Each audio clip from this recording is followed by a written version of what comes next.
Hello दोस्तों, कैसे हो आप सभी। आई होप कि आप बहुत ही बढ़िया होंगे। दोस्तों, आज के इस वीडियो में हम बात करने वाले हैं ट्यूबरक्लोसिस यानी टीबी के बारे में। टीबी क्या होता है, कितने टाइप्स का होता है, इन सभी के बारे में आज हम देखने वाले हैं। तो यदि आपने अभी तक हमारे चैनल को सब्सक्राइब नहीं किया है तो हमारे चैनल को सब्सक्राइब कर लें एंड वीडियो को ज़्यादा से ज़्यादा दोस्तों के लिए शेयर करें, क्योंकि दोस्तों हमारे इस यूट्यूब चैनल पर आपको नर्सिंग के जो भी सब्जेक्ट हैं उन सभी के जो लेक्चर हैं वो रिकॉर्डेड फॉर्म में यहाँ पे मिलने वाले हैं। तो चलिए दोस्तों स्टार्ट करते हैं। तो सबसे पहले हम देखते हैं ट्यूबरक्लोसिस की डेफिनेशन। तो ये क्या होता है दोस्तों, एक कंटिन्यूस इन्फेक्शन होता है, इन्फेक्शन और डिजीज़ है जो कि किससे होती है, माइकोबैक्टीरियम ट्यूबरक्लोसिस से। और ये किसको अफेक्ट कर लिए ये मेनली अफेक्ट करती है लंग्स को, और इसे ही हम क्या बोलते हैं दोस्तों, टीबी बोलते हैं। इसके बाद में अब हम देखते हैं इसके टाइप्स के बारे में। तो इसके टाइप्स में पहला टाइप्स है वो है पल्मोनरी टीबी। अब पल्मोनरी टीबी क्या होती है दोस्तों, ये अफेक्ट करती है लंग्स को, और इसका केसेस हैं cough, fever and chest pain, and it is the most common type. और ये पल्मोनरी टीबी है वो मोस्ट कॉमन टाइप है।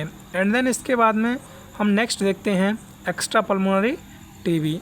अब एक्स्ट्रा पल्मोनरी टीबी क्या होता है, एक्स्ट्रा पल्मोनरी टीबी है वो अफेक्ट करती है organs and other than the lungs. ये लंग्स के अलावा अदर ऑर्गन को भी अफेक्ट करती है। अब इसमें क्या आता है दोस्तों, common site include lymph node, bone and kidney. ये दोस्तों लंग्स के अलावा कहाँ कहाँ पे हो सकती है, लिम्फ नोड में हो सकती है, बोन में हो सकती है और किडनी में हो सकती है। सिम्टम क्या होते हैं इसके, तो symptom depend on the affected organ. जिस भी ऑर्गन में ये होगी उसी ऑर्गन के उसमें सिम्टम है वो आएंगे। एंड इसके बाद में अब हम देखते हैं नेक्स्ट टाइप। तो इसका जो नेक्स्ट टाइप है तो वो है दोस्तों मिलियरी टीबी। अब मिलियरी टीबी क्या होता है, TB shepherd through the blood stream. ये दोस्तों ब्लड के थ्रू है वो सेपर्ड है वो होती है। It affect multiple organ of the body. ये बॉडी के मल्टीपल ऑर्गन को अफेक्ट करती है। It is a severe form of TB. ये टीबी की सीवियर फॉर्म है। इसके बाद में जो नेक्स्ट टाइप है टीबी का वो है दोस्तों एमडीआर और एक्सडीआर। एमडीआर क्या होता है दोस्तों, एमडीआर टीबी होती है वो रेसिस्टेंट टू एटलिस्ट आइसोनाजाइड और रिफाम्पसिन। इसमें दोस्तों ये आइसोनाजाइड और रिफाम्पसिन को रेसिस्ट करती है, तो उस टीबी को क्या कहते हैं, एमडीआर। एंड एक्सडीआर टीबी क्या होता है, MDR TB with additional resistant to important second line drugs. इसमें क्या होता है दोस्तों, एमडीआर के साथ साथ यानी एमडीआर में जो ड्रग जैसे कि आइसोनाजाइड और रिफाम्पसिन के साथ साथ सेकेंड लाइन ड्रग होते हैं उनको भी ये रेसिस्ट करती है। इसके बाद में हम देखते हैं इसके ईटियोलॉजी। तो टीबी की जो ईटियोलॉजी एंड रिस्क फैक्टर उनमें क्या क्या है दोस्तों, तो ये माइकोबैक्टीरियम ट्यूबरक्लोसिस से होती है, shepherd mainly through airborne and droplet from an infection person. Infected person से किससे के द्वारा होती है, एयरबोर्न और ड्रॉपलेट के द्वारा। इसके बाद में नेक्स्ट जो इसका ईटियोलॉजी रिस्क फैक्टर है वो है close contact with TB patient. TB patient से क्लोज कॉन्टैक्ट में रहने से हो सकती है, पुअर न्यूट्रिशन से हो सकती है, एंड वीक इम्यूनिटी वाले पेशेंट को, वीक इम्यूनिटी वाले पर्सन को वो है हो सकती है। एंड देन इसके बाद में over crowding and poor ventilation वाले को भी ये हो सकती है। एंड इसके बाद में हम देखते हैं इसकी पैथोजेनेसिस। तो इसकी पैथोजेनेसिस क्या है, तो माइकोबैक्टीरियम ट्यूबरक्लोसिस इनहेल्ड। जो माइकोबैक्टीरियम ट्यूबरक्लोसिस है उसको सबसे पहले इनहेल्ड किया जाता है, बैक्टीरिया वायरस जो भी है। उसके बाद में reaches alveoli of lungs, lungs के एल्वुलाई में जाता है। Take up by macrophages, macrophage इसको टेक करती हैं। इसके बाद में ग्रेनुलोमा फॉर्मेशन, ये ग्रेनुलोमा का फॉर्मेशन करता है। एंड देन ये नेक्रोसिस करता है और लेटेंट और एक्टिव टीबी होती है।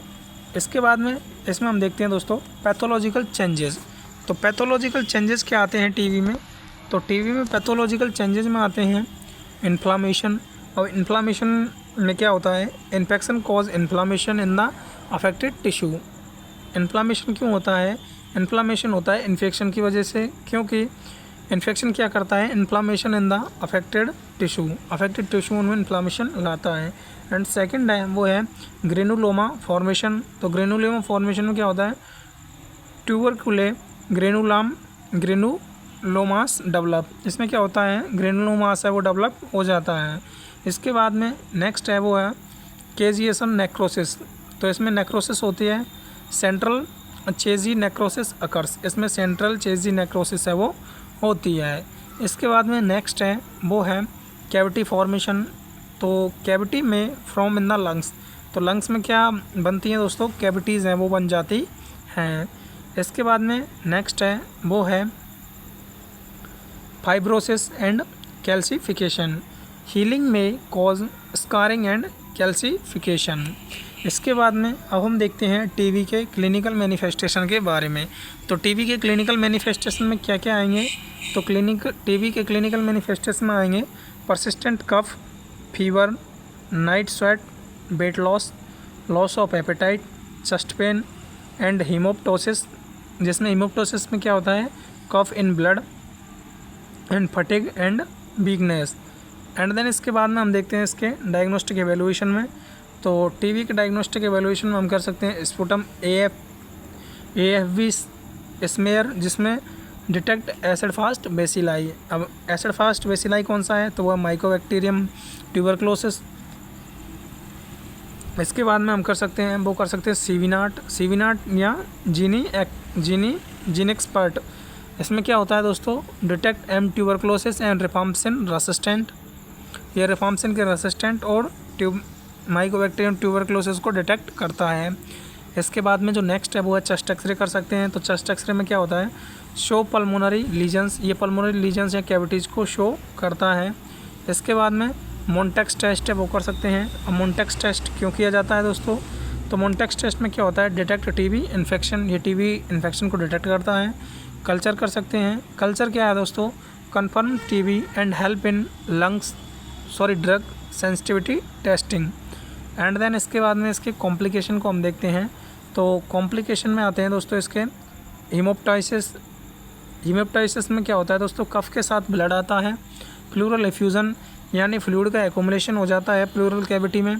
And pneumothorax, air enter the pleural cavity. Air enter हो जाती है किसमें, प्लूरल कैविटी में। एंड रेस्पायरेटरी फेलियर हो जाता है दोस्तों। तो रेस्पायरेटरी फेलियर में severe lung damage cause breathing difficulty. इससे क्या होता है, ब्रीदिंग में डिफ़िकल्टी है वो होती है। इसके बाद में मिलियरी टीबी। तो TB safer to multiple organ. इसमें टीबी है वो मल्टीपल ऑर्गन में सेपर्ड होती है। And TB meningitis. TB meningitis में क्या होता है, TB infection of the brain covering. तो दोस्तों ये थी आज की वीडियो जिसमें हमने टीबी के बारे में कुछ इन्फॉर्मेशन थी उसको देखा। तो दोस्तों यदि आपने अभी तक हमारे चैनल को सब्सक्राइब नहीं किया है तो चैनल को सब्सक्राइब कर लें एंड वीडियो को ज़्यादा से ज़्यादा लोगों के लिए शेयर करें। तो दोस्तों मिलते हैं नेक्स्ट वीडियो में, तब तक के लिए बने रहिए। थैंक यू दोस्तों, धन्यवाद।